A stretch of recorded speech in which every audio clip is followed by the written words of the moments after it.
হুট করে যখন আমরা রাস্তার ভিতরে রওনা দিলাম, আমি আমার বাম পাশে লুকিং গ্লাসে দেখতেছি আমার ডেড বডি রাস্তায় পড়ে আছে। গাড়ির যে বহন করতেছি আমি, এই ডেড বডিটাই বাম পাশে লুকিং গ্লাসে দেখতেছি পিছনে পড়ে আছে। মানে চোখের ইয়েতে তো ভয় তো লাগতেছিল অবশ্যই, যেহেতু আমিও একটু অল্প বয়সে, আমার যে আছে ও একটু অল্প বয়সে, মানে আমরা মানে শখে শখে এটা শুরু করছিলাম। পরে বলতেছি হৃদয় পিছনে তাকাও, পিছনে তাকাও মুখে, আমাকে পিছনে তাকাও। লাস্ট কই আমি গাড়ি ব্রেক দিয়ে দিছি। চারপাশে অন্ধকার, এই পাশে আপনার খালের মতো, এই পাশে একটু জঙ্গলের টাইপের, বাম পাশে নদীর মতো যে খালগুলো থাকে না, মাছ চাষ করে। আমি বলতেছি ডেড বডি তো পিছনে পড়ে গেছে, ব্যাগটা কি লাগাও নাই? ভাই সব লাগানো, আপনি কি করেন?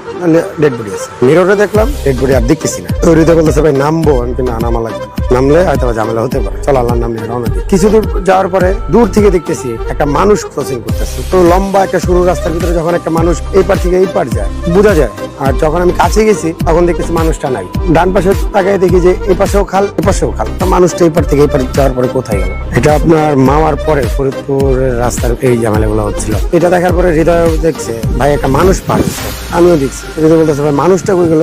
এই শুরু হলো আমাদের সবচেয়ে ভয়াবহ ঝামেলা। ও যখন বললো মানুষ কই গেল, মানে ফেস দেখা যায় না, তবে লুঙ্গি পরা ছিল, একটা সাদা শার্ট পরা ছিল, এরকম টাইপের, মানে আবার মতো দেখছি যে একটা মানুষ পার হচ্ছে লাইটের আলোতে, যতটুকু দেখা যায় দূর থেকে দেখা গেছে। তবে আমার দুনো পাশেই ফাঁকা জায়গা, সেখানে আপনার একটা মানুষ পার হলে কিন্তু দেখা যাবে, আমরা সেটাও দেখিনি।